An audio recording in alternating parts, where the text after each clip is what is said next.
Ever since posting the Comfortably Numb reaction, I've had hundreds of comments asking me to react to the Pulse live concert performance of the track. Apparently it's even better live, and I was planning to get to it eventually. However, Keyrat, fantastic username, actually gave me a super thanks for $50. Super thank you for that. Who asked me to please watch the live version of Comfortably Numb at the Pulse concert 1994 Earls Court, London. Now, I was eventually going to get to it, but seeing as Keyrat has given the super thanks, I thought I should cover it as soon as I can. So here we are, we have Keyrat to thanks for this reaction. It's not the only way to get me to react to a video. I do take regular suggestions, but if someone does end up giving me a super thanks, I'll make sure I cover whatever track that they've asked me to have a look at. So big thanks to Keyrat, and since I have not listened to Pink Floyd live at all yet, I can't wait to hear this one. So let's get into the video. Okay, here we go. This is Comfortably Numb live from the Pulse concert. This is in 1994 and it's from Earls Court, London. That stage looks incredible. Great light show. Is there anybody in there? Just nod if you can hear me. Is there anyone at home? The faintest high-pitched sound in the back. I hear you feeling down, and I can ease your pain. Get you on your feet again. Oh, this needs to be turned up. Need some information first. Just the basic facts. Can you show me where it hurts? There is no pain you are receiving. Gilmore. The distant ship smoke on the horizon. You are only coming through in waves. Your lips move, but I can't hear what you're saying. When I was a child, I had a fever. My hands felt just like two balloons. Now I've got that feeling once again.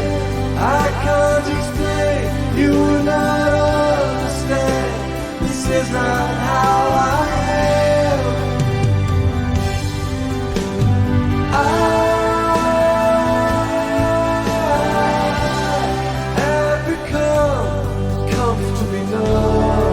I promise that I will take it back again. I just wanted to say that how much I love the fact that they've used the actual studio track as a base to build upon. There's so many things that they've added in this live performance already. There was very faintest high-pitched sort of noise going on in the background. Those synths that they added, those keys that they added in the initial part before Gilmore, and even in the Gilmore section, the wonderful mixing where you can hear each strum. This is being recorded live, man. So, you know, fantastic work to the engineers and stuff who have worked behind this, but there's a lot of texture added in this live performance, and I love that. They've built upon the initial track in the live performance. Now let's take this back and then we can go into what I think is the guitar solo.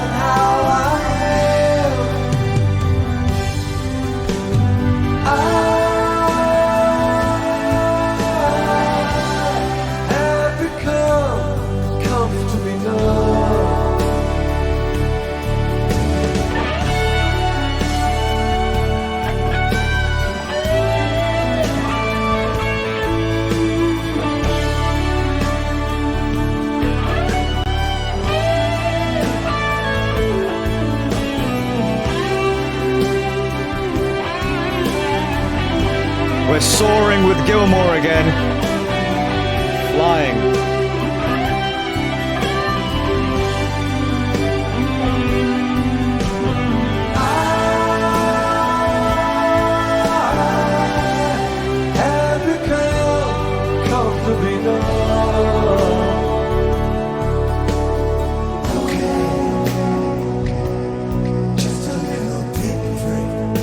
You know what's so awesome to see? One thing that hit me while I was watching that is the fact that, Gilmore looks very different to this. Like, I upload a lot of pictures using Gilmore whenever I create thumbnails.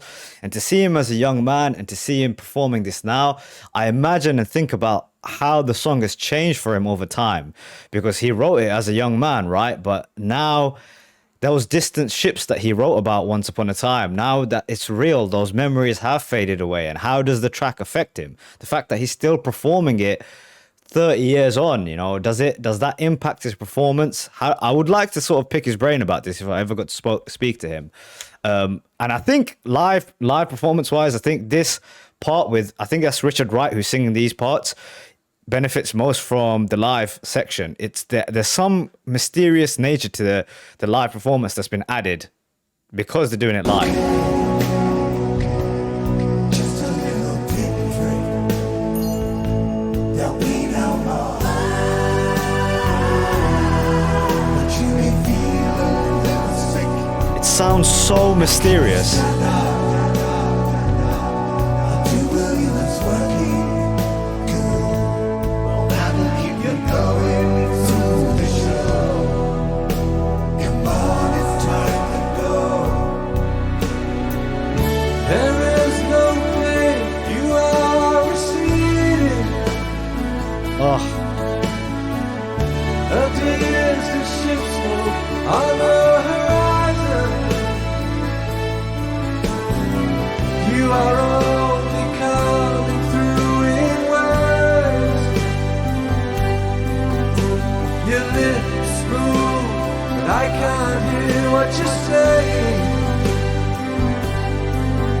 When I was a child, I caught a fleeting glimpse out of the corner of my eye. it's so great to see. Like, I looked over at Richard Wright at one point, they moved over to him, to see him smiling and while he's performing all these years later is amazing. Everything is tailored to the performance. It feels like a real performance. We don't get a lot of that from musicians nowadays. I even think about the way that the background singers have been told clearly to sort of be still. They're still, and the way that they're delivering the performance is to be impactful and to support the feelings of this song. It works so fantastically well. The lights as well. It's the whole thing together. Corner of my eye. I turned to look, but it was gone. I cannot put my finger on it now. The child is grown, the leader's gone, and I have become comfortably numb. Here we go.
Wow. Unbelievable. Standing ovation.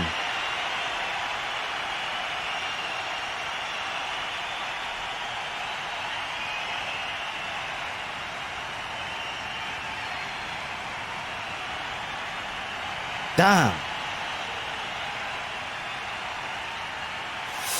Yeah, that's called a home run, ladies and gentlemen. That's how you do it. Wow, so much to say. I guess, firstly, just with the music of it, I was kind of highly doubting the fact that they could actually pull it off and make it better than the studio recording. But I think they might have done it. There's something about the live element that, you know, pushes the creativity of a musician with the energy of the crowd and the energy of the moment to use your intuition, and that's clearly what's happened here. You know, I was talking about the fact that 20 years on, you know, a song about detachment as well is quite funny, in the passing of time. 20 years on, how is he feeling about this music? Is he still moved by it and those emotions that he had once when he wrote it? It'd be interesting to kind of understand what his mind is while he's playing it. Is he just doing it technically, or is he feeling those things again? I believe there is no Roger Waters, sadly, in that. I think that's Richard Wright on the keys, and perhaps Nick Mason on the drums. I'm not too sure. But all in all, there seems to be other musicians as well who are there with them, especially that young guy who was playing the guitar, who, you know, I mean, talk about the opportunity of a lifetime, who probably grew up idolizing Gilmour, is able to play guitars with him. Everything about the performance was fantastic. The way they mixed all the instruments together, those elements that they were adding, everything was also restrained in a way to add to the big climactic moments. You know, when they went into those dramatic, mysterious moments where it wasn't Gilmour singing, those bits that built up fantastically well to the big solos, and then the light show, of course, which was fantastic. The way that they put the big disco lights or the big finale of the lights right at the height of the solo as well, that was brilliant.